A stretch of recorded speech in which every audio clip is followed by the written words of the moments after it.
Now, I'm not saying that the Porsche GT3 is the greatest car that is currently in production.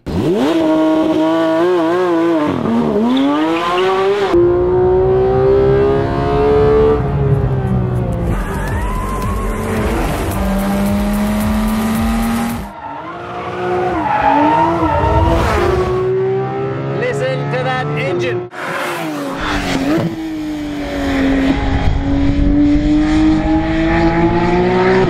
But the Porsche GT3 is kind of the greatest car that is currently in production.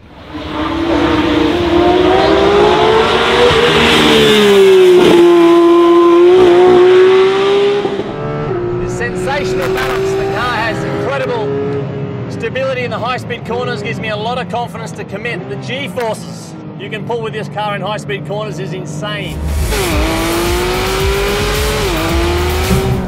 Bit of a rotation.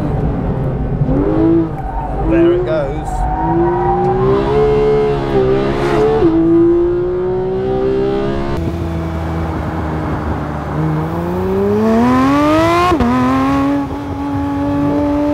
From where I'm sitting, it is even better than you could possibly imagine it is. Now, normally, Porsche does not introduce a new GT3 until a couple years after they've introduced the base and S trims of the 911. But this year, Porsche is doing things very differently, and the GT3 is going to be arriving much sooner than usual, and reportedly, it will be revealed at the Hockenheim circuit on October 18th. If you're new to my channel, I publish original Porsche-focused content every Sunday. So if you're not subscribed yet, click below to subscribe. And be sure to click the notifications bell so you can be notified about my latest video. For some time, Supercar Blog has been reporting that the GT3 will be revealed in October. And at first, I wrote this off as speculation, but recently, there have been quite a few people saying that their dealership is also stating that the GT3 will be revealed in October. Plus, Porsche has been doing high-speed testing of the new GT3 at the Nuremberg for well over a year now.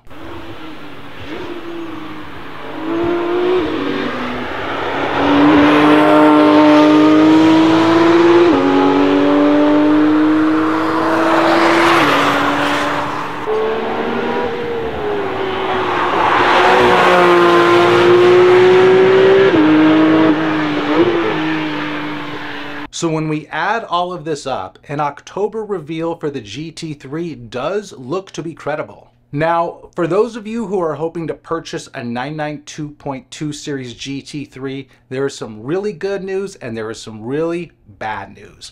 I'll assume you'll want me to start with the good news first. The GT3 is going to be naturally aspirated and naturally aspirated only. It is not going to be hybrid, it is not going to be electric, and it is not going to be turbocharged.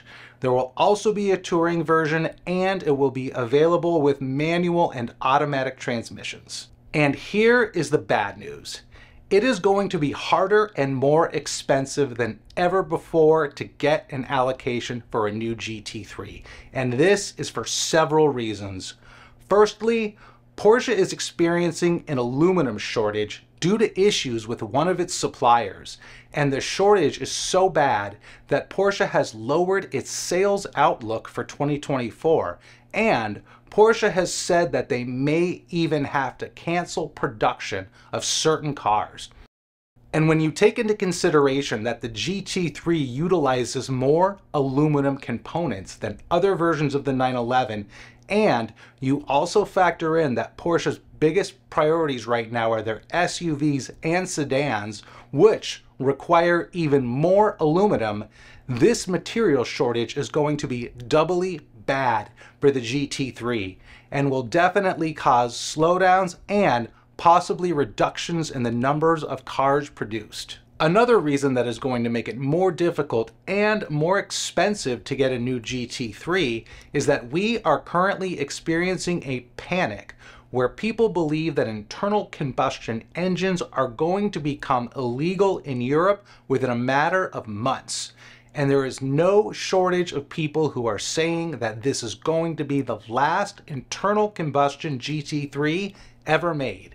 Even though this is incorrect, as the ban on internal combustion engines will not go into effect for another 10 years, and Porsche has publicly stated that they are going to keep the GT3 internal combustion and naturally aspirated for as long as it's legally possible. But the facts don't matter in a situation like this, because panic creates increased demand. And the dealerships are going to be capitalizing on this panic by making it more competitive and more expensive to get an allocation for a GT3. Another reason it's going to be more difficult to get a GT3 is that usually by the time the GT3 comes out, Porsche has already released several enthusiast-focused trims like the S, the T, and the highly coveted GTS that isn't a hybrid. But with none of these cars being available at this point, and with 911 enthusiasts jonesing for a high-performance 911 that isn't a hybrid, demand for the GT3 is going to be higher than ever. And the final reason it's going to be more difficult and more expensive to get a GT3 is that there is yet another panic, which is the demise of the manual transmission. I think most of us can remember what happened the last time we thought Porsche produced their final GT3 with the manual transmission.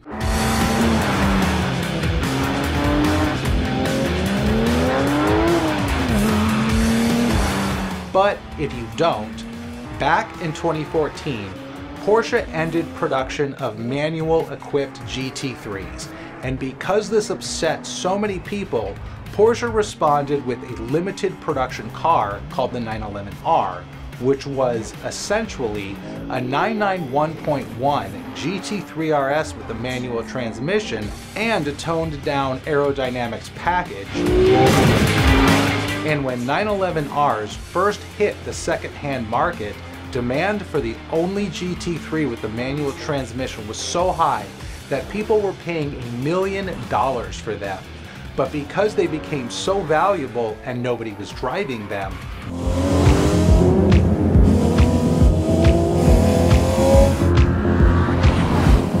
Porsche responded by introducing the GT3 Touring with the manual transmission for the 991.2 generation.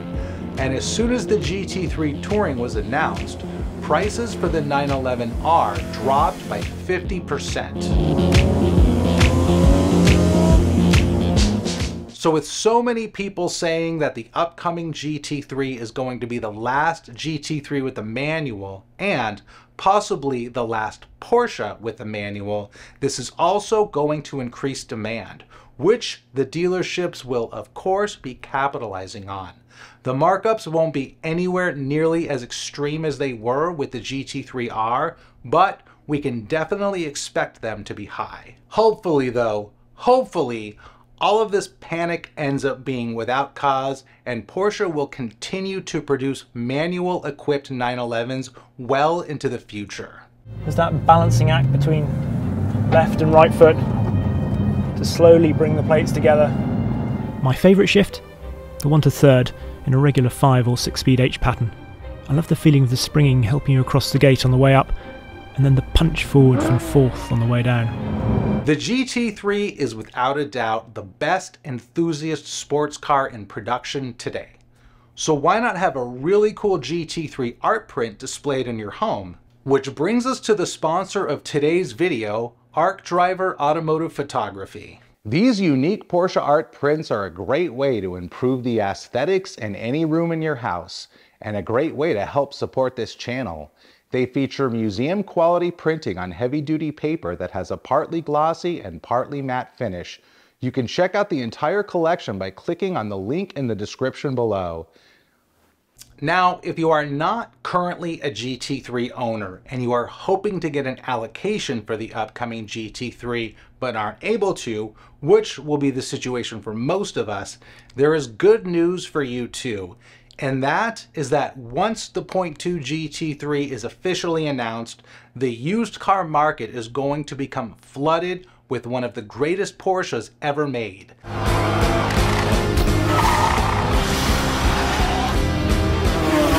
The 992.1 GT3. Porsche built a huge number of these cars, and I think we can reasonably expect that the majority of the owners will want to purchase a 0.2 GT3, which means they will be selling their 0.1 GT3 to get one, which is going to give us an enormous selection of cars to choose from. And because so many are going to be available, prices should drop quite a bit. And as of today, there's already a huge amount of them for sale. Just to put into perspective how many 992.1 GT3s are on the market right now, if we go to Auto Trader and do a search on all 997.1 GT3s, there are only 21 cars for sale nationwide. But if we search Auto Trader for all 992.1 GT3s, there are a whopping 276 for sale. This means that there are over 13 times more 992.1 GT3s for sale than 997.1 GT3s for sale. And I can remember when the 992 cars first hit the secondhand market, people were paying well into the 300,000s for them. And if you look at prices today, they've gone down quite a bit since then. And when you add several hundred more GT3s to the already crowded market, prices can only move in one direction, which is down. But if you are one of the people who currently owns a 992.1 GT3 and you can't get an allocation for the 0.2 GT3, there's good news for you too, because you are going to be stuck with one of the greatest Porsches ever made, and that's hardly a bad thing.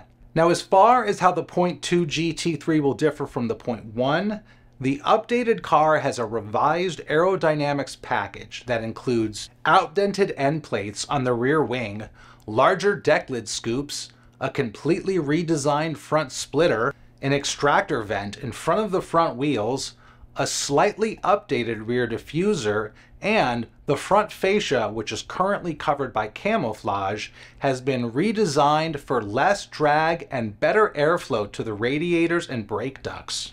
We don't have any confirmed information about the engine other than it being naturally aspirated. We're expecting a modest boost in horsepower, which is always the case with an updated 911, but just how much of a boost is unknown at this point. Porsche reported the 0.1 car to produce 502 horsepower, but Porsche notoriously underreports their performance number, and automotive media outlets have stated that it produces as much as 510 horsepower. Many people are saying that the updated GT3 will be getting the engine from the 0.1 GT3 RS, which is reported to produce 518 horsepower. We have no idea of knowing for sure, but one way to potentially determine if the latest GT3 has the RS engine is to compare the sounds of engines on both cars. So let's look at some clips of the 0.2 GT3 and the 0.1 GT3 RS on the Nuremberg ring and see.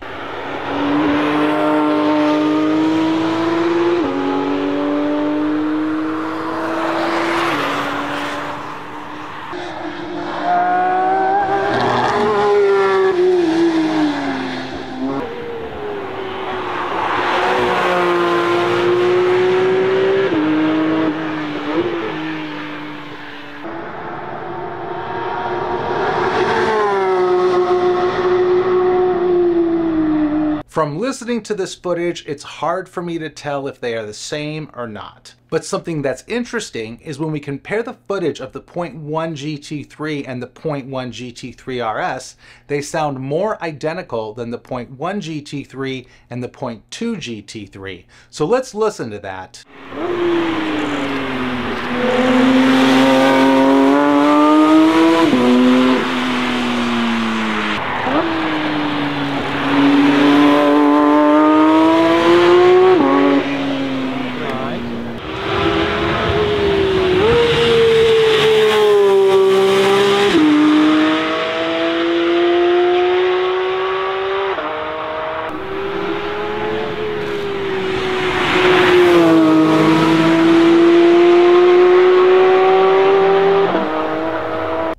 impression, the 0.2 GT3 sounds slightly different from the 0.1 GT3, while the 0.1 GT3 and 0.1 GT3 RS sound identical. It's hard to know for sure, but I'm interested to know what your thoughts are from listening to this footage and what changes you think Porsche has made to the engine of the 0.2 GT3. So let me know in the comments. That is why they're there. Now let's take a look at the interior, which we have some great pictures of. Because the new GT3 is based on the 992.2 chassis, any of the new updates that you're not excited about will most likely be present in the new GT3. But the interior has more unique details than I expected. Almost everything looks to be carbon fiber, Alcantara, or leather. There are lightweight carbon fiber door handles, fabric door pulls, and netting on the front storage compartments in the doors. The lightweight bucket seats appear to be unchanged, as does the center console, with the exception of the manual style gear shifter. We don't have a completely clear view of the gauge screen, but from what we can see, there does not appear to be a tachometer bezel. So while it is highly unusual for Porsche to reveal the GT3 so early in the 911 life cycle, the car does look to be finished, and we've got a lot of signs pointing to an October reveal, with the best information we have saying it will be the 18th. Then again, this could all be speculation and we might not see the GT3 for another year, but we'll know for sure in about a month, depending on when you're watching this. Thanks for checking out this video, and for more Porsche content that you cannot find anywhere else, click here to subscribe. And don't forget to check out my Porsche art prints, which are linked in the description below.